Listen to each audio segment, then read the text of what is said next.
Greetings, travelers. I'm Josh. And I'm Kai. And we're the Genshin Guys. Welcome all. This podcast is for fans of Genshin Impact, the mobile game made by HoYoFair, also known as HoYo. Here we talk about our opinions, experiences, and dreams about Genshin Impact. If you like our show, don't forget to subscribe on Apple Music, Spotify, or wherever you're listening to the podcast. So before we get started, Kahi, how are you doing today? I'm doing pretty good. This is actually an interesting time for me to record. It's not like too early, not too late. So I'll have a little bit more energy, a little bit more sun in my skin, in my body, a little bit more energy. So yeah, this is a pretty good pace. I like it so far. I wish I could do all recordings this way with this much brightness and spryness to it. But, you know, schedules and conflicts and all of that kind of stuff. All kinds of life things happen. You know what I mean. But I'm doing pretty good. How are you, Josh? Are you like fully recovered? How was your trip? Oh yeah, so I went on a cruise for 9 days. It was a Disney cruise to Alaska. It was pretty great. It was like the entertainment was awesome. Weird thing is that like Alaska's not too different from Canada. So well, you're both up north. You're right there. Yeah, like we only like went a little bit up north, so the weather was basically the same. The landscapes were pretty similar because it's a bunch of mountains and trees and snow, and yeah, it was cold and rainy. Like that was the thing. But the thing is, like, being on the cruise was awesome. Like, the people were great, the games, like the Disney trivia and like all this other random stuff. We got to see 3 Broadway shows on, like, Disney related Broadway shows on the ship. It was amazing. And a bunch of other cool stuff. So yeah, I definitely recommend it, especially if you have kids. It's much better if you have kids, honestly, because like my nephew went with us. He's 4, and like seeing him experience like meeting a lot of these Disney characters like in person and watching some of these shows is just really, really fun. So definitely if you have kids, I think it's seeing cool. things through the eyes of a child. Worst part, like, sorry, I mean, didn't mean to cut you off, but like seeing things through the eyes of a child must be like so incredibly fun. Like, I think we had this conversation of like who would be a good, what's your characters you want to bring through Sumeru. I think a long time ago, I forgot what the discussion was, but like I would love to replay like the whole game through the eyes of Klee, because everything, no matter how much no matter what's going on, no matter how like desperate the story is, Klee's just having a grand old time wherever she is in the world. It's hilarious. She's like, is that blow up? You know what I mean? So yeah, so the worst part about it, and of course you might think this would happen, and of course it happened, is being on a boat means that if there are stormy seas, you rock back and forth a lot. It is a petri dish of all kinds of sickness. No, it's not even that. Like, the last 2 days, like, we were literally sideways for most of the day. Like, we were sitting at dinner, and like if you look at the cup in the water, like, yeah, if you look at the cup in the water, it's not sitting level. It's like completely sideways. That just seems kind of really cool, weird. Though. And I mean, just imagine the sight of that. But when your body, if you're trying to walk forward and the ship is walking like the ship is rocking left and right, your body is like constantly fighting it. Like you're trying to keep yourself level. So it's really exhausting. Like, at first I thought it was pretty fun, and then it was like, oh, this is exhausting. And of course there are other people like my wife who get really sick easily with that kind of movement. Like, it was intense movement, and sometimes the waves would crash against the side of the boat, so you would hear like a do, and it's like, what's that? Like, someone's trying to get in the boat. No, it's just the water hitting the side of the boat. Sounds like the start to a murder mystery. Yeah, I mean, it was like, it was crazy. And so that part aside, everything about the cruise was pretty great. Weirdly enough, the food wasn't that impressive. Maybe I have high standards, but like, you know, there were some good dishes that they served us like at the dinner, but most of it was like very just like, you know, it's mass produced. There's like thousands of people on a ship, and they need to get thousands of food out there, you know, enough for people to be able to choose what they want. So yeah, it was just a lot of food. But yeah, it was, I don't know, it was fun. I really liked it. I could talk about it for a long time. There was a lot of experiences I had. If you want to know, come to my stream, ask me, go to the Discord, ask me, I will tell you. But it was fun. If you love Disney, it's definitely worth it. But I will not be going on a cruise anytime soon, just because understandable of the rocking back and forth thing. That was pretty intense. but yeah, it was an experience. My first time going on a boat for that long. So yeah, so before we get like started into our topics for the day, I just want to mention that yes, we are releasing this. We are actually recording this right now while Genshin is in maintenance for 4.1. So this is like one of those maintenance waiting podcasts, but it's not live. So we are recording this. I will have it edited by tomorrow. So you should see this on Wednesday, Wednesday, September 27. And so you'll be listening to it after 4.1 has come out. We have not played 4.1 yet, but we're gonna talk a little bit about the live stream because I was on vacation when everything happened, so we didn't get the chance to talk about it on the podcast yet. So we're gonna talk a little bit about 4.1 today, and we're gonna talk about HoYoFair as well. So today we'll do our weeks in Genshin news, which includes HoYoFair and 4.1 live stream, and then we will talk about the community questions, the past 2 community questions that we have built up now from the past 2 episodes, the interlude and episode 58. And we'll do our, well, we can't do Last Wish segment now that I think about it. So, well, we all know how the wishes are going to go once that patch goes live. Oh yeah, we're going to wish, I'm going to be wishing on stream. So if you are, listening to this afterwards, if you want to come see how my luck was, come check out the Discord, check out my Twitch. There will definitely be a VOD there for you to watch. So yeah, so we'll just be doing those a couple segments today. So let's get started. Before we dive in, I just want to give another shout out. The Discord. Join the Discord. There's a lot of fun stuff going on. We have karaoke, camera contest, game night. We just talk about stuff. Sometimes we just stream in there for each other. There's a lot of support going on. If you have friends that are new to Genshin, bring them in. We have lots of support. People supporting not only just leveling up through the game, answering any questions, but we also have people supporting with Spiral Abyss specifically, and we'll have people coach you while you're going. It's just very casual, but it is something that has been going on, and it's been very great. I think it's really great seeing people and hearing people clear Spiral Abyss for the first time, like first time 36 stars, first time just getting to floor 12. Really cool stuff. If you want to be a part of that, come check out our Discord. The link is in the description. Now, so let's get started with our weeks in Genshin. Alright, Kahi, how has your week in Genshin been? Just trying to finish the big world quest that I've stumbled upon so far. The 2 that I finished were the Millicene village, where you had to kind of go into like the depths and get stuck through portals and find the big bad guy and learn just kind of the origins of the Millicenes, which was really interesting.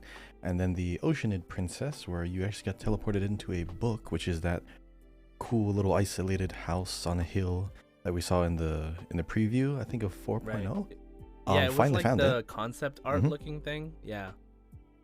Found that place, and I realized I probably am not going to be able to come back here. So I took some pictures, got some pretty interesting screenshots from it. I think, I'm pretty sure there might be a way to go back there, but I'm pretty sure once you complete the quest, you can't. But I think I don't know. Did someone find a way? No.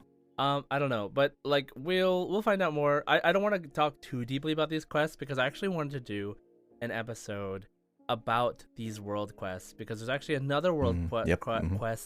There's another world quest plus those 2 that you just mentioned that all have interconnecting story, and so I don't want to like talk about it quite yet, but yes, there is like a little space that we got the preview of before that it doesn't look like there's currently a way to go back, but I believe that if we progress, like maybe even they will add that world quest in 4.2 or 4.1 or 4.2, like that we'll be able to go back there eventually, just not right now after you do the world quest. So we'll see. So yeah, that's pretty much what I was doing, but specifically one thing about that Oceanid storybook princess story thing, you know how like we learned in Sumeru, like stories are kind of like encrypted data of what happens before a reset happens, before like a memory reset. So like you can actually retain knowledge of an event that actually happened in the world, even though there was some kind of massive erasure of it. And now the storybooks, now that we have this ability, you know that you can potentially go into a certain storybook that's out there, because that's literally what we did in this one. So stories in general have a lot more impact because they could possibly be something we could go in and visit, like isolated little worlds and events. So this could become new world quests. Just, hey, this is the story. Remember this storybook? Jump into that one. Like everything they've already established since the game came out. I mean, like we whatever jumped they into put. officials, right? Yeah, we could continue to do that. So it's gonna be more prominent. Maybe ours is someone else's storybook. Who knows? But we are definitely getting closer to a more self-aware world lore per like every time we do a quest. Especially now that we have new Villette's trailer coming out, which we'll talk about in a little bit. There's a little bit of a lore reference there. But yeah, I've just been trying to finish those world quests because I know there's gonna be some other really big reveals coming out very, very soon. 4.1, 4.2, 4.3. Usually like the story kind of wraps up like midway through and the rest are just kind of catch up patches. But what have you been up to lately in Genshin? So this week I did Spiral Abyss. It was fun. And then I did Spiral Abyss on my wife's account, which was less fun because like she has like a lot more limited characters, and this like cycle of Spiral Abyss had like a hydro side and a pyro side, I think. I don't know. I just remember that it was like you had to kind of forsake one element because the enemies were of that alignment. Like the fire crab, you cannot fight. Yeah, you need fire. hydro. Mm-hmm. Yeah, so it's so yeah, like having the limited team compositions available on my wife's account made it a lot more difficult. So I was able to 34 star it, which is like not bad. But like yeah, it was but it was like, yeah, it was interesting, like moving stuff around and trying it out. But yeah, I've just focused a little bit more on Abyss this week. I haven't been able to like play too much. I've been working on a lot of different stuff. I have some major life changes coming up soon, which I guess I will announce it when I know more, but definitely expect something about that kind of soon in the next couple weeks. So but I did Abyss. It was fun. I've been streaming a little bit. I actually this isn't my week in Genshin per se, but like the other day I did a stream of the HoYoVerse games. I did Genshin stuff, then I did Star Rail stuff, and then I started playing through the story, continuing off where I was in Honkai Impact 3rd, and it's really great. Like Honkai Impact Part 3rd 2 really is coming great. out, or they're developing the Yes. new chapter. It Yes, looks so great. that's why I started doing it again, because I really want to catch up to the story. So if you want to talk more about that, come to the Discord. This is not a Honkai Impact 3rd podcast. It's a very different game. But it's really interesting and nice to know that all the games are like loosely connected in some way, and some ways directly connected. But it's just, I don't know. HoYoVerse's games are very high quality, so I'm looking forward to their future stuff as well. And so I wanted to play their main game, which is like Honkai Impact 3rd. And yeah, it's kind of niche still. It's really niche, and it's really hard to get into. But the cool thing about it, I will just say before we move on, is that you do not need to do the gacha in the game to play through the story, because when you play through the story, they give you the trial characters you need. So you don't have to like worry about the gacha stuff. You can just play through the story, enjoy it, and you get to play as the characters that are being talked about in the story. So just one thing to consider: the story is very long, so I'll just warn you now. There's a lot of reading involved. It's basically like a visual novel. But yeah, that's it. It's pretty great. It is the game that allowed them to get enough money to start Genshin. So it is important in HoYoVerse's history. It is their very important first major launch of a game. They made a few smaller games for like iPhone 4 way back in the day. I mean, but there's like Honkai like Impact 2 technically and stuff like that. So but the third one was the big jump. So they've built characters over the years that they really like have a personal connection to, so that's why they can keep their appearance up in several of their games, which I'm sure people by now are noticing some very strange similarities and very blatant and obvious similarities across their games. Did They're gonna keep you doing saw the that. Part 2 announcement? Did you see like Dawei, like the CEO, like was speaking English? Yeah, I think the last time I he didn't did know he could speak English. I didn't, but for some reason I feel like because it's Honkai specifically, they may have done announcements for that game that were in English back then, so just for consistency's sake they just kept it up. But Yeah, I mean, yeah, I I don't don't know know. much about it, but I was surprised. I was like, man, he should talk English in the Genshin ones. Anyway, that's just me not knowing Chinese. So let's talk about Genshin news. Okay, so Genshin news. We had 2 birthdays actually in the time that we were not recording. We had Albedo's birthday on September 12th, and How we had fitting. Fermine's birthday. Wait, what? Why is it? How fitting because of the HoYoFair. Yes, which we will talk about in a second. So we had Albedo September 12th, Fremine September 23, and yes. So the other major thing that happened was HoYoFair 2023. Woo! So it was the Genshin fan art exhibition, basically showcase. There was also a Genshin fan concert thing, which I currently have not watched yet, but I heard that it was very cool and they did some cool things. So I will check that out later this week. But with HoYoFair 2023. There was a bunch of really noteworthy like fan shorts. So like for those of you that didn't see it yet, there is like the theme is Cyber Odyssey, the Data Abyss. So you can see it on YouTube. And like they basically just string a bunch of Genshin fan animations together. They had like a really cool circus one with like music. They had a bunch of cool music. They had like Writing on the Wall, which was like by Will Stetson, who did the Hu Tao fan song last HoYoFair. We have XOXO, which was by the same people that did the Diagnosis, the same art animation as well. Very interesting stuff. We had the second episode, like you were talking about, Kahi, the Progenitor, Albedo.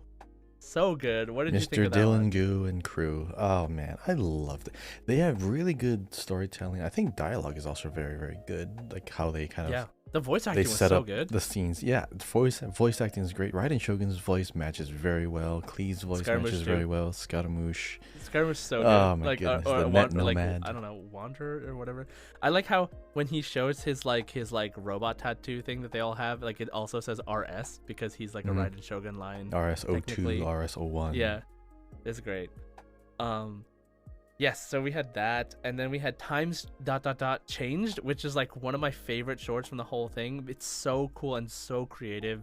Where it's the one where Lumine falls asleep basically, and then wakes up in like a dream where she's like she has a gun and a bunch of like outfit, what's it called, like a bunch of armor on, and she's basically ready to shoot people in an arena, and in the arena they keep spawning enemies for her to fight, and she uses like elemental bullets and things to like. Which is great. If So they ever cool. came out with a game like that, I guarantee you they would do that. Look, these fan things elemental just reactions. keep giving them ideas, man. Just keep giving Hoyo ideas, and maybe eventually we will see it. If I'm still excited for Zenless Zone Zero, but I think something like a shooting game mini game would work in Zenless Zone Zero's universe because it's very like tech heavy.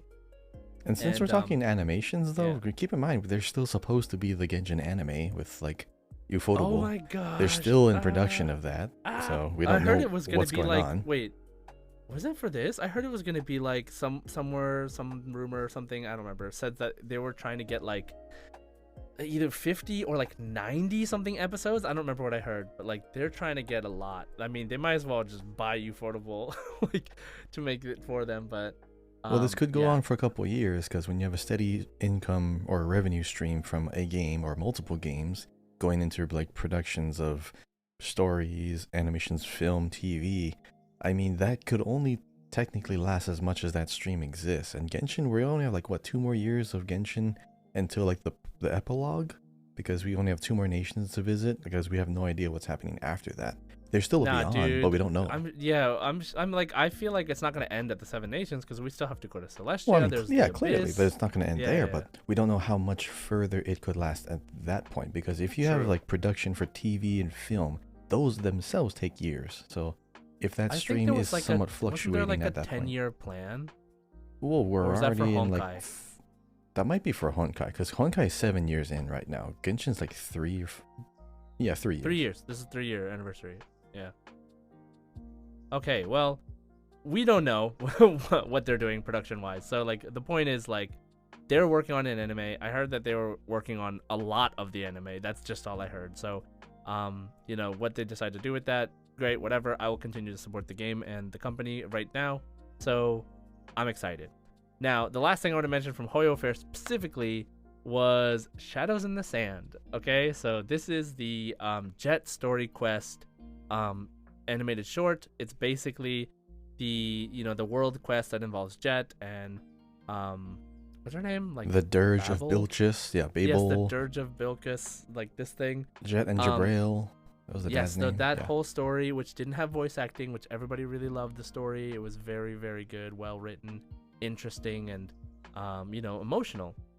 And like so, Subutai, the editor, the producer, who decided to make the project based off of the story, got voice actors and did some animation, and they didn't do the entire story like start to finish where you see a whole thing. They made it short. It's a short, right? So Highlights of the story. it plays like a movie trailer that highlights all of the major points of the story. So it plays like a movie trailer, but it tells you the entire story. It tells you the end, it tells you the beginning, it shows you the important parts in the middle.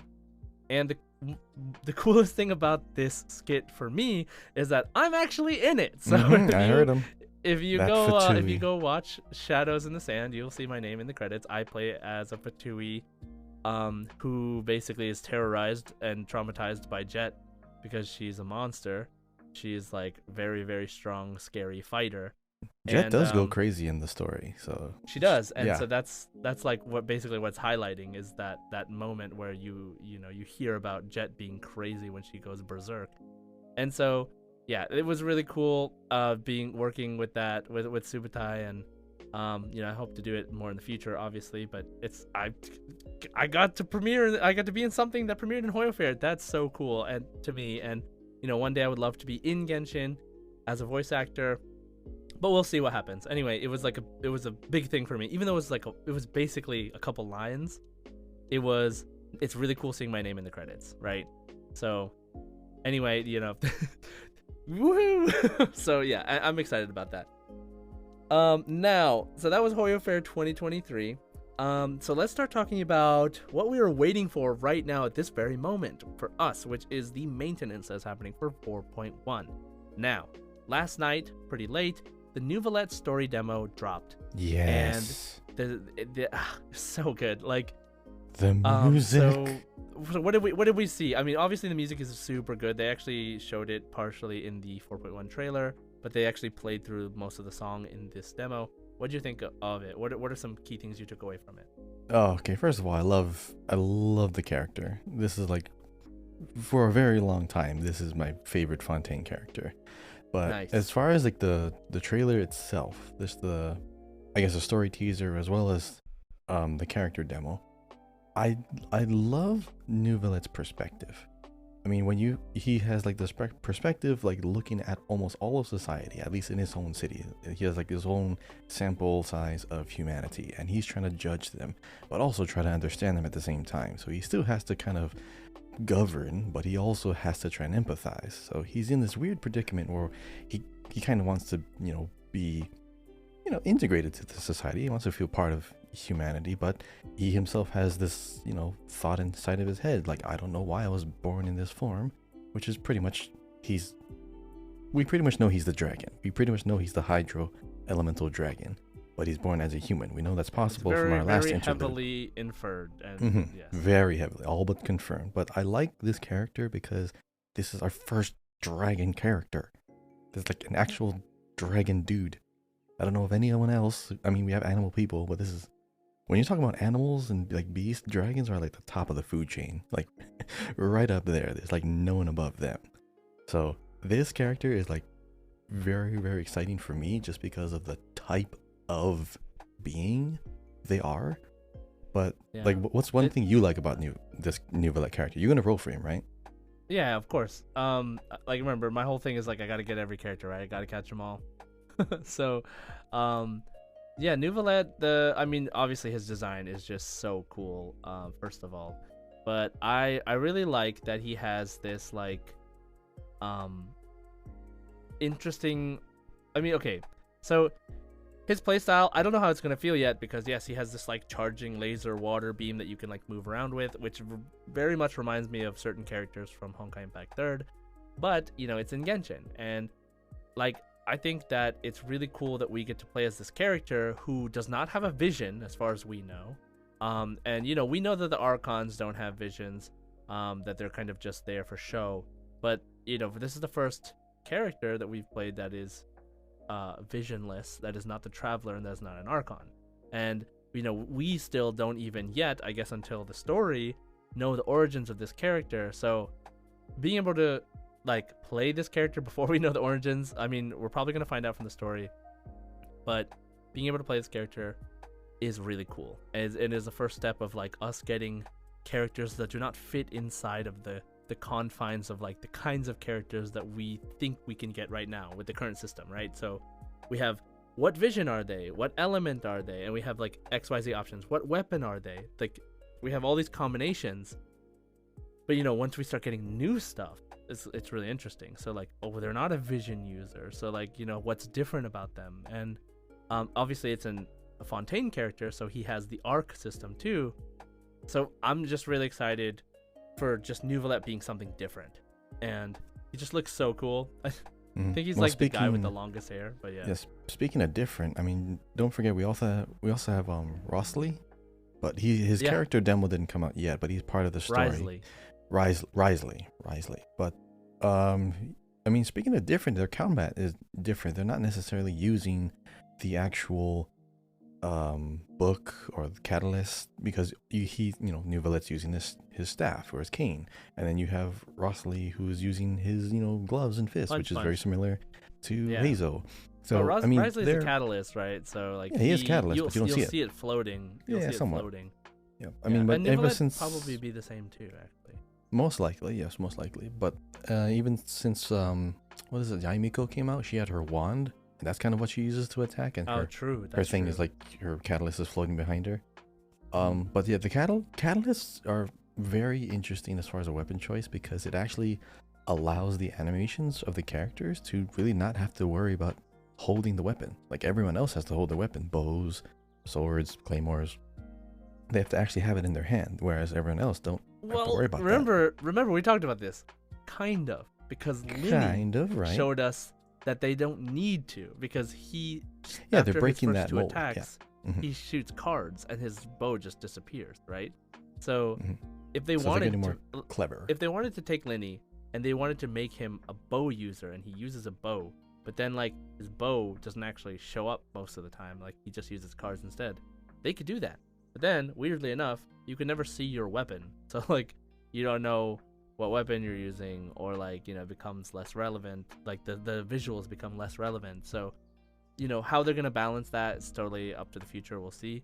But I remember having trouble like not understanding when a catalyst would show up. Like if I'm like punching with Hazo, when does my catalyst show up? I think it shows up after you do a charge attack, after you do a plunging attack, and after you do a elemental skill or burst. But if you just attack normally, it doesn't like show up. So it's pretty interesting. Like, if you try to make your catalyst show up with a catalyst user, I think it's only certain times, right? It's not always out. So that part is really interesting to me. So I think I thought at a certain point, HoYoVerse knew that they can't just keep reusing the same, idle animations or holding animations of their weapons. They know when to break out of molds. They know when to break out of a habit, just for the sake of feeling like refreshed, and a character actually coming into the scene, and what new things do they offer? Do they look just like the other characters? How different are they going to be? Well, they can just start from the cosmetics. They can just start from how they move, how they animate, how they go throughout combat. It's already different enough where, I mean, if you really look at it from like just on paper, Neuvillette has like 3 basic attacks and a charge attack. That doesn't sound good, but it's how he does it that makes him so alluring. That's why this character is so good. So yeah, they're doing a good job. I like how they're evolving like the looks of the characters, both cosmetically and just from an animation perspective. Yeah, I'm so curious. So yes, and then we also have Risley coming later in the patch at the halfway point, who I'm personally super excited for, because he is Jotaro's voice from JoJo's Bizarre Adventure in Japanese, who's also Jing Yuan in Star Rail. But the cooler thing about versus Jing Yuan in Star Rail is that he punches in this one. So he does the JoJo's like ora ora ora ora, like he does that in as Risley. He even did it in his like little trailer thing in 4.1 trailer. So I'm really excited for him. Obviously, Cryo Catalyst user, which means freezing is going to be a thing. We can get some really interesting ice teams, which I think would be really cool because like we haven't like getting a new Cryo character means that like we don't use Dendro with it most of the time. So like finding these like new team combinations with like a Cryo Catalyst user is going to be a new thing. Like the closest thing we had to that was Ayaka, but or like Chongyun's in Ice Infusion. But now just being able to cryo on command is going to be really interesting. So yeah, we'll see how that goes.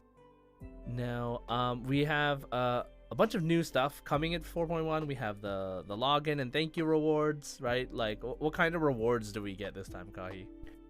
So I believe from the website, their poster images starting on September 28th, they're giving us 400 Primo Gems a day for like, what is it, 4 days looks like? Yeah, 4 days in a row.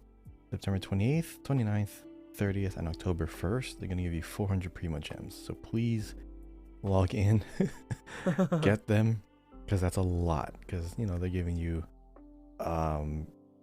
condensed resin or moons, those little crescent moons.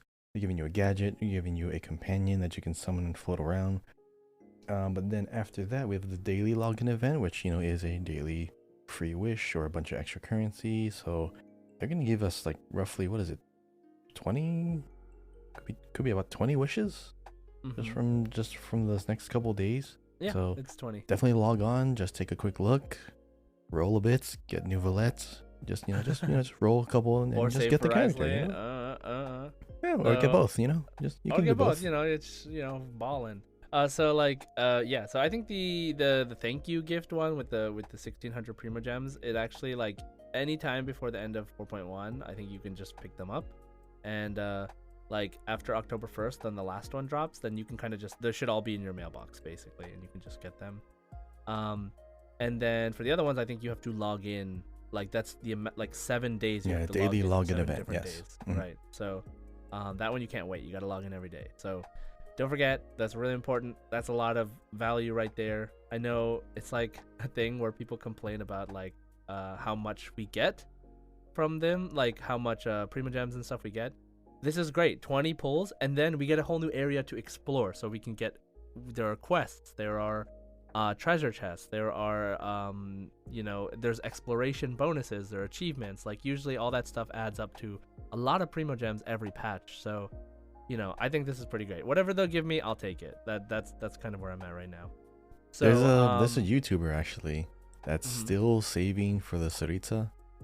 Oh my gosh. On like he's like saving for a couple hundred days. That's his video every day, like day something of saving for Saritsa. He's like over like well over like 100,000 like Primo Gems and a couple hundred wishes.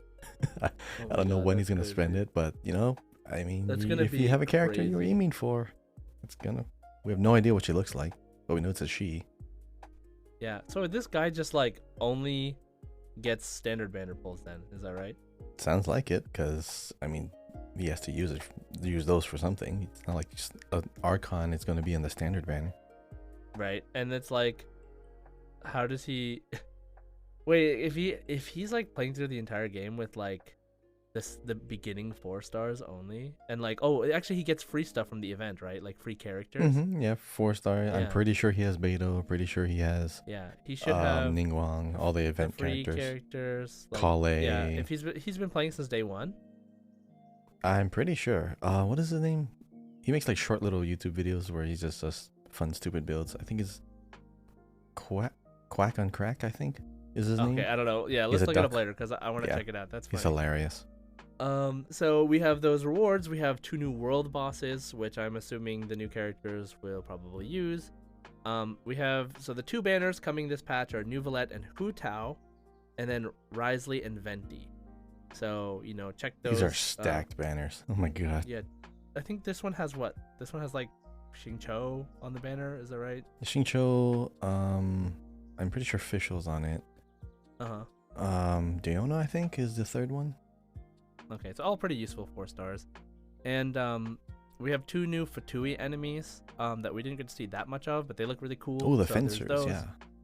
Yes, and then we have the other major event happening in 4.1, which is the Waterborne Poetry event, which is really cool. It's like, I think it's sort of the anniversary event, sort of. Now we have like the 4.1 story stuff going on, but we have the this joint event between Mondstadt and Liyue, and Putao and Venti are kind of heading it. So that should be fun. I'm sure there'll be a lot of poetry. And there's some mini games involved as well. There's a swimming mini game. There's like combat event. There's some TCG events like the Forge Realms Temper for those of you that still play TCG. And there is also this really cool looking Dodoko mini game that I'm really excited about. I don't know, it looks cool, so I'm excited for it. Did you see it? Like the one that's like they're shooting Dodoko from the sides? Okay, I have to go back and rewatch that because I think I saw a clip of it. I didn't see all looks, of the live looks stream, so but I saw most of it. Oh, okay, yeah. I'm really excited for that one. Or you can just not watch it and just like be excited for when it comes because it looks really cool. You know, I kind of like being surprised, so I'll just go in and not know what's going on. It's kind of fun there sometimes. You go. They're also doing a quality of life update, which is really interesting. They're making, I remember someone describing it as like more Honkai Star Rail-esque dailies. They're gonna change the daily system a little bit. So that you don't have to just do the 4 commissions. Like there's also other things you can do, like open treasure chests or like something else. I don't know how it works, but they're going to be called adventure encounters, Like and 4 objectives 4 of those of some every sort. day as well. Yeah, so I think you can mix and match which ones you want to do, maybe, or maybe there's like something extra you get from it. I don't know, but that is something that is coming. So check it out. You've probably already checked it out if you've been playing, but I don't know what it is. So you know, good luck. And so they did some, since the patch is already coming out, it's already underway, we have drip marketing. So drip marketing for Charlotte and Farina so far. So it sounds like we're only getting 1 5-star next patch. It's going to be the Hydro Archon herself, and we're going to get Charlotte, who we've known about since 3.7 or something. And yeah, really excited because actually I really like Charlotte. It's supposed to possibly be a cryo catalyst as well. Like we see her have cryovision, but we don't see her have any weapons or anything. So maybe she's a cryo catalyst. That'd be cool. And then we have Farina, who is, you know, the Hydra Archon, who at this point in time, before playing 4.1 story, we still don't know that much about her. So I'm assuming we will know a lot about her very soon, whether that's the end or during this 4.1 story or the 4.2 story itself when we get her. And then of course she's gonna have her own story quest, as all Archons do. Maybe even 2 episodes where we get a boss on the second one, because that's usually how it is with all of the Archons. So that is basically the news. So we have 4.1 stuff coming. It's gonna go live in about an hour from when we're recording this. And we had HoYoFair, which I am in, so please go check it out. It is awesome. Go check out Subutai, check out his YouTube channel, give him a like, watch the video, comment, you know, help us with the algorithm. It is a very, very cool video. So also comment and say like, oh, that Fatui J-side, he's the best. That'd be great. Totally unbiased opinion, of course. Yeah, just totally unbiased. Just, you know, be real. You know, be real. So yeah, so that's the news. And is there anything else you want to mention before we move on, Kahi? Well, one thing that's on my mind, I'm kind of worried about Farina and the Hydra Archon because we have 2 really cool characters who literally are about to drop. And then we have the Archon next patch. I'm assuming it has, I mean, more than likely. It's on. Yeah. But we still don't know what her abilities are. We just saw Neuvillette and his abilities. Those look like what an Archon's abilities would look and feel like. So my concern is Farina, I feel like, would have to be better than that to be worth pulling. Not just because she's the Archon, but her abilities have to have some kind of very strong pull and attraction to make you want to get the character. Because I'm worried that she might not have a kit that's impressive.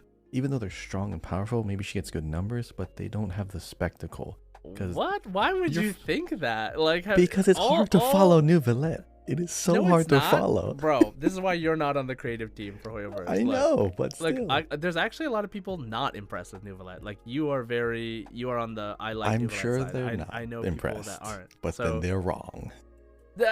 So here's the thing. Farina, no Archon so far has disappointed. They all have their uses. even I started using Venti recently, and it's just like, oh my god, Venti's freaking broken. Like, he's so good. Like, every Archon is really good at what they do. Right, So I'm still Furina, confident, but I'm just worried. yeah. No, Like- I mean, like, you're not confident if you're worried, bro. No, like I'm okay. What I'm afraid of, she's gonna be good, but she's still gonna be outshined a little bit by the spectacle of Nouvellette. I know she's gonna be good. She has to be because she's an Archon, and like you said, yes, there's never been a horrible Well, Archon. let me ask you, do you except think for Zhongli, but they have to is buff there- him later on. is there any other? Do you think all the other Archons? Do you think Nahida is like a spectacle? Like her moves are a spectacle? Wait, her okay. Nahida's was a very unique type of ability. Her skill is unique, but her burst is also like the widest range burst. It's like an area of effect where all reactions are more powerful. So she's already great as like a damage support. Then you had Raiden Shogun, who technically has 2 types of weapons and is like the energy recharge battery. That's like the best thing in the world. Then you have Zhongli. Okay, well, like let me tell you, like, because Nahida is like pretty much purely a technical, like the best thing about her is technical, right? Like, if you do her burst, it literally it looks cool, and then that's it. Like, you don't like feel an immediate effect, right? You have to know that there's an effect going on. If you're someone who doesn't read the abilities and you use Nahida's effect and then you like attack a bunch, you're not gonna tell what's happening, what's different, right? Because it's all stat changes. So, you know, if you were okay with that, then I'm sure Furina will have something that looks cool. Plus, she has this thing where she has like a double inner version of herself. What if she makes like shadow clones out of water or something? That would, you know, like, water clone Yeah. jutsu would be amazing. Yeah, I just so I that's what I'm want to know saying. how much better she's going to look. There's so much potential, like, you know. So Don't get worried, Kahi. Come on, they're gonna deliver. Are you kidding me? I guess maybe to be more specific. Speaking too I'm worried early. I'm worried for me because I feel like I would be more impressed by Nouvellette. But if Furina comes out and she's that much better than Nouvellette, I can only imagine how amazing those abilities are going to be. So she has a very high bar, I have a lot of expectations for her. You remember when Sarah was on the podcast? Mm-hmm. Sarah says, I think he said something like, it's pinned somewhere on the Discord, like, if Furina is better than Yelan, I think it was. If Furina is better than Yelan, then he'll eat his own shoe on stream or something like that. Yelan is top tier, like S tier, like damage support character, off field especially, because just her old ability lasts a very long time. It's ranged and it's hydro based and it scales off HP, which is like, yeah, everything that scales off HP is broken. Yeah, no, I know why she's good. I'm just saying, he doesn't have faith in her abilities, like in her like ability to be better, like a better hydro support than that character. But obviously we don't know what's going to be in store. Like, maybe her thing is that like she does like a giant AoE attack that has arc properties, you know what I mean? So she can break. I imagine she could have something like have both arc properties, like Numa and Oisha, like to like break everything. So just having her on your team kind of solves the issue of which character you need to have. Like, as an example, right? Like, there's so many things they could do with what they've built. So, you know, hold tight. We'll see what happens. I have high expectations. I would say, like, but I'll be happy with that. You should have high expectations. They've been doing this for 3 years. There's no way they're gonna release the sidekick of the character who is the god of the region, and he's gonna be better than her. Like, and if they do, then that sucks. That's all I can say. But I either way, I will have Nouvellette. I will be happy. Yeah, so I'm good. You can just you know, hold Nouvellette. I'll sit back and watch. All right, so that's it for news. Now let's move on to the community question discussion from the past 2 episodes. Okay, so let's start with Genshin Guy's 58 question, which is, who is your favorite Fontaine character and why? Be specific. All right, Kahi, who is your favorite Fontaine character and why? Charlotte, I'm just kidding. It's actually Nouvellette. I'm sure I've mentioned. Oh, I'm Did I mention this? surprised. That's weird. I don't know if I mentioned this Novelette. before, but I think it's got to be Novelette. I mean, there's not much other choice. Uh-huh. But okay, I talked about it briefly. I like characters like this that are kind of like blank slate characters that have very strong motivations, but are very lacking in like the emotional department, because any hint of an emotion is now a bigger hit, a bigger impact, because that this has made such an impression on that person to force a smile on their face when they've never smiled in their life. Or when you have a character who is super stoic and very stern and strict suddenly burst out into laughter. That moment is just much more fun. It's much more like memorable. This particular character also has very interesting lore tie-ins because of him being the suggested dragon, which has never happened before. We don't have dragon characters. We have yokai characters. We have cat people. We have people that are oni, like Arataki Ito. But this guy's a dragon, which is cool. I love dragons. Dragons are awesome. We don't know that for sure. I'm gonna roll with it. Like, you can call me wrong, but I'm just gonna look at this guy and say he's a dragon. But all right, he's a dragon by feeling. I got it. He's like, this guy's so dragon like that. So dragon-like. I like this guy. Yeah. But yeah, I like characters like this. He's in a position of power, so he's strong. He has motivations and he has the means to enact pretty much whatever he fancies in the moment. But he's very calm and collected. He's very level-headed, very calm waters. He's never very what's the word? He's never over enthusiastic. He's level-headed. He's not very moody, because compared to Fiorina and Navia, which are very heavily influenced, or which are very good influences on him. But he is a very good collected character. He's like almost like I wonder how you're gonna feel in a week after you've played his story. I am definitely gonna like his story. I guarantee you, I'm gonna like his story. But yeah, what about you? Who's your favorite character? To be honest, I want to say Arlecchino, but we don't know anything about her. We have not seen her in game yet, so like I can't yet. She's technically a Fontaine character, so you could. I know, that. But we haven't really seen much. But what I've heard about her is like, whether she's lying or not, how she's lying, how much she's lying about, like how much she actually cares about Fontaine in general, or like to what end does she want to use her power actually? Because Linny says she wants to use it to save Fontaine, but like that can't be true if she's a villain, you know what I mean? Or if it is, like, what does that mean? Is she doing it in like a different way? Like, is her idea of saving Fontaine like taking over, or something like that? So I want to say Arlecchino. I love her design, and I like they're starting to give us like little breadcrumbs of story for her. She also raised orphans in an orphanage. That's pretty interesting. She's very deceptive, so you got to be careful. But if I had to pick from the characters that we do know, that we've seen, that we've met, and that are playable. I mean, it doesn't even have to be playable, but I'm gonna say Navia, because good choice. We've gotten to know so much about her in this like Act 1 and 2 of the Fontaine Archon quest.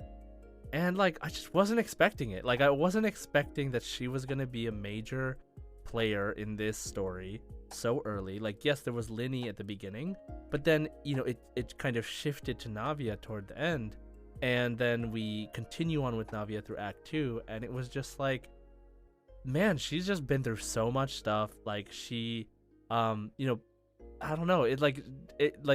I mean, obviously the acting was really good. The way her character's written, like, yes, she has like a lot of emotions. There's a lot of crying involved, but but she can fight. She's strong. She took over her dad's business, but like she didn't really understand. Sure. I just like I'm really curious to see how she plays, especially as the only Geo character we know coming in Fontaine so far, and yeah, I love her design. I love her demeanor as a person when she's like bantering with the traveler and very earnest, right? She makes macaroons on a moment's notice. It's very, very funny and very cool. So yeah, so she has like these like funny rich girl vibes, I think, and then there's also the emotional side of her of like really being a human and struggling with like the stuff that she had to deal with. I kind of also sort of connect. It's not the same thing, but like I recently lost my father, and like she lost her father, and that was like what the story was about. So I kind of connected a little bit with that. But yeah. So anyway, that's why she's my favorite Fontaine. Yeah, she's a fan right favorite, now. definitely. Yeah, I think so. Obviously, they're kind of favorite too because they like highlighted her in the story a lot. Now, let's see what the community is saying over on Discord. Rai606 says, as much as I like Fremine or Nouvellette, my fave is definitely Lynette. She sets boundaries for herself, she doesn't like to overwork, and I love that for her because we've seen too many quote-unquote overworked and tired female and tired female characters trope. Yes. Yes, we have. Kaching, Ganyu, Jean, like so many. Her voice lines are so cute, especially the one she teaches us when to pet a cat depending on the animal's mood. Oh, I didn't even see that one. That's great. Shows the contrast that she is not always serious and quiet. Plus, she's animo. Great. I love that. Sam I don't know if it's same wee or if it's Sam E wee or Sam ew. I don't know. Like this person, it's like same WEEE. Nouvellette because I love his seriousness in his job being the Chief Justice and his personality. Great. Bookworm says, we haven't met enough Fontaine characters yet or know much about them. Maybe Nouvellette is my favorite for now. He has a strong sense of justice, yet an empathetic heart of humanity. I like when he said he would investigate into Child's case. So does that mean he doesn't have blind faith? And how he recognizes Furina's immaturity or dramatic personality. Nice. Yeah, oh my god, I love that scene where you come into the courtroom and then like Furina's waiting for you to notice her posing and he's like, hey, you should probably look up there, she's waiting for you. Do you remember that? You had to direct your eyes to it. Yeah. so funny. Peachy Oranges says Navia, she's just great. Yep, same. Raccoon Warlock says Fremine, he's so interesting. During the lead up to his release, he caught my attention with his anxious personality. Now that I have him and read his voice lines, his self-worth problems and avoidance connect really close to me. Oh. Retro Sky says, how dare you make us pick one, Jay? General answer, every playable Fontaine character. Okay, Retro. For this question, Lynette, I love her I don't care vibes and moody personality. Her sarcastic humor is great too. I love that type of character because I'm kind of like that IRL. Nice. Enjoys Genshin too much says Arlecchino because she looks like she's going to be strong. Yeah, I like that answer. Fox with Wings says, I usually need to know the characters better before I like them, so for now I'm going to say Linny. I enjoy his personality a lot and the fact that he is so protective of his sister. He's also an artist, which grants him a place in my heart automatically and takes much pride in his work, which I find most admirable. Plus, he's a baby and can do no wrong. Okay.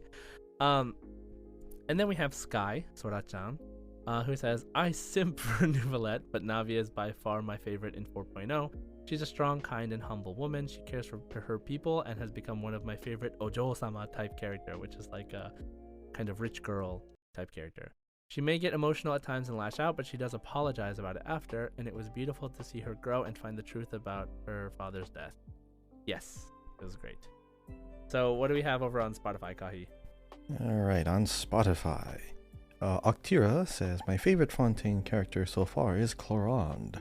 She just seems so strong but composed, like the polar opposite of Furina.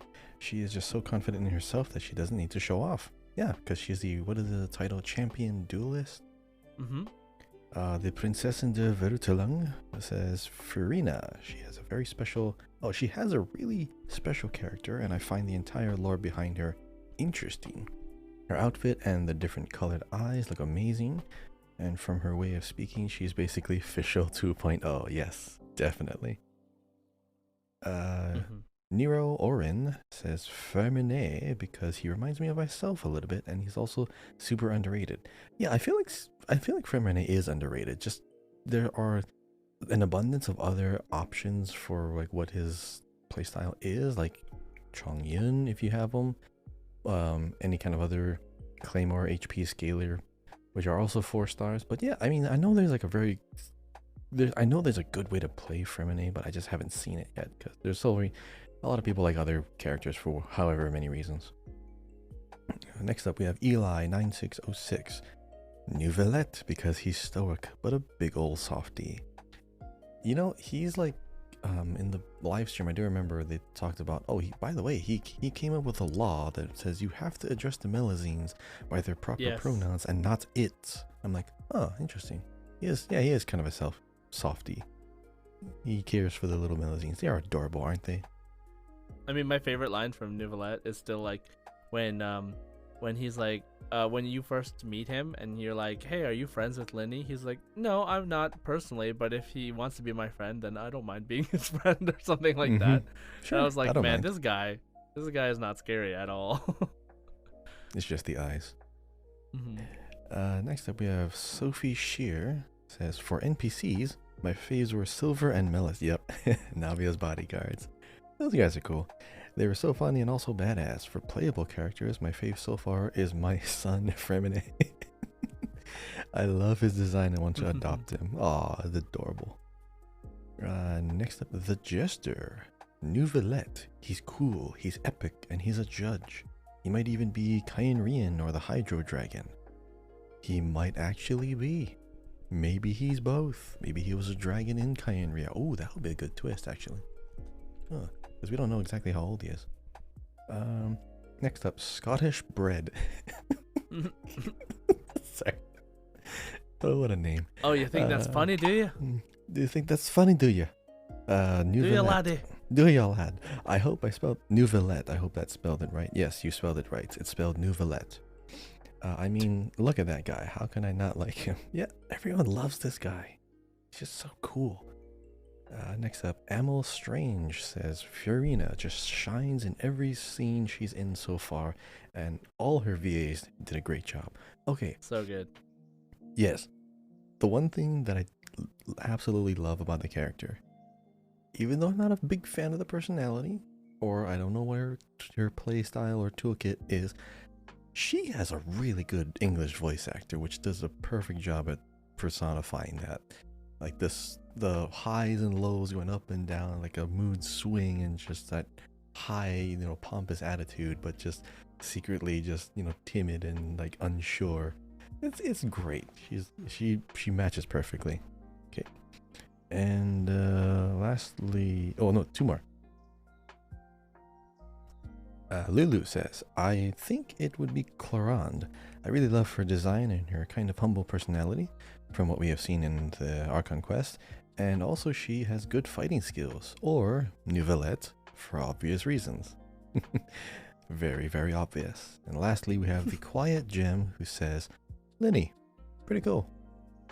Yep, pretty cool indeed. Pretty cool indeed, yeah.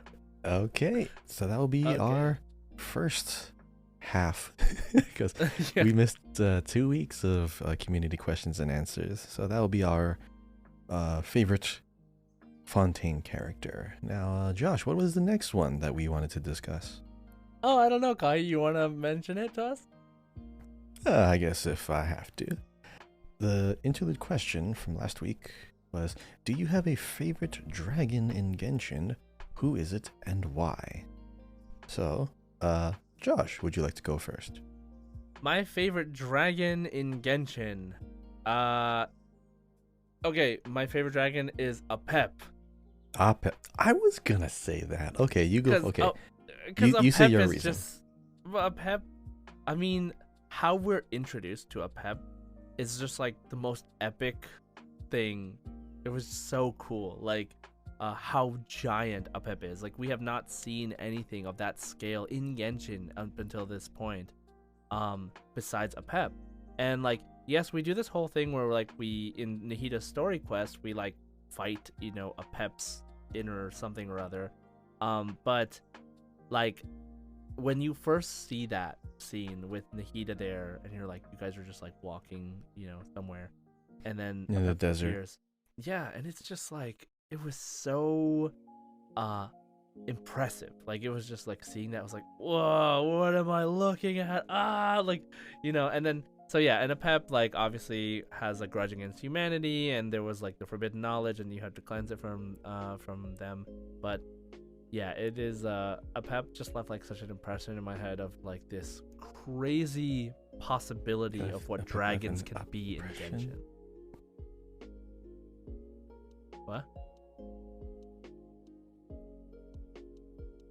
So basically, a pep, for me, I was going to say a pep, mainly because of how integral a pep was to the lore of present and past. Because I think biggest dragon so far also was directly involved with the forbidden knowledge infection, and had direct contact with the king, the Scarlet King, I believe, and basically like consumed him, like consumed the king, and that's how a pep became infected. So like, as far as like intertwining and entangling with everything going on in the world, a pep is pretty much entangled into everything that's important. Not only was the fight good, I mean, there's phases, I mean, and a pep's pretty hard as far as like boss fights go, but yeah, just the scale, the significance, just all of a pep. As far as like design looks, I'm sure there's other dragons that look cooler, but as far as like significance on the grand scale of things, just it's hard to say anything other than a pep. I'm sure a lot of people may have like some different answers, because this is actually a very small like small scope question, because there's only a few answers that people could give. So yeah, what did people on Discord say? You see any names that maybe we didn't mention, or like another lore dragon we haven't met like yet? Well, I mean, Rex Lap Isn't says Azdaha. I loved his story. At first I thought the erosion bit would just be a convenient excuse for his hostility, but it ended up being a really interesting introduction to a key feature of the world of Teyvat, as well as a low-key profound way of thinking about the passage of time and its effect on all things, even those as enduring as the earth itself. Also, Zhongli's baby toad dragon meme. Yeah, so I mean, Azdaha was a really interesting reveal, especially because like Azdaha's story is like Zhongli recruited Azdaha to like help him during the Archon War, and then like Azdaha started to erode and kind of became crazy, and so they had to like seal him and stuff. It's a bunch of crazy stuff. I just hate fighting him. So Azdaha is a dragon, but Fox with Wings says, so far I'd have to say a pep. I really love his lore and how he's involved in the Crimson King and Nabu Malikata's story. Plus, he looks so huge and terrifying and amazing in his original dragon form. On top of it, he's Dendro, which is my favorite element. Dendro supremacy for the win.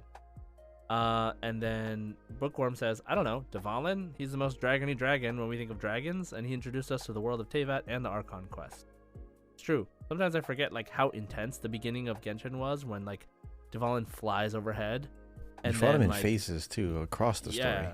Yeah, and in the beginning of the story, like when you get to Mondstadt, you like learn how to glide, I think, was it? Or no, yeah, I think you like learn how to glide, and then immediately after you have to fight Dvalin in the air. And yeah, it was like a shooter game, and I was like, man, what the heck is You're playing Star What the Fox. heck is this game? Yeah, it was funny. So that's a thing. Cloudy says, Dvalin, it might be because my favorite character is Venti, but I really do like his design and his backstory. It may not be as long as complex as other dragons, but very close behind is Durin. Retro Sky says the non-existent Electro Dragon. Electro Dragon, yeah, we do not know about an Electro Dragon yet, so that is I guess Retro just like Electro. Gilak54 says, I will say Kokomi. She is too OP, but in all seriousness, Dvalin, best looking boss fight. We need more of him. Yeah, that was an interesting boss fight actually when I think about it now. It's similar to the Scaramouche one where we have like a platform where we're, fighting the top half. You have to bring him down, get on his head. Yeah, it was interesting. It's definitely like a very, like medieval fighting a dragon sort of thing where like, you're fighting a dragon, you have to bring them down, you have to get on them and attack them. Like that's very many games with dragons like God of War and stuff, like you kind of do that. Enjoys Genshin too much, says New Valette, because he seems more powerful than the other dragons. So yes, not confirmed yet, but maybe in an hour or so we play through the story, find out if he's really a dragon. Way too much, but still not confirmed yet. So I don't want to be like spouting he's a dragon, but like we haven't heard yet. So that's it for Discord, actually. What about Spotify, Kahi?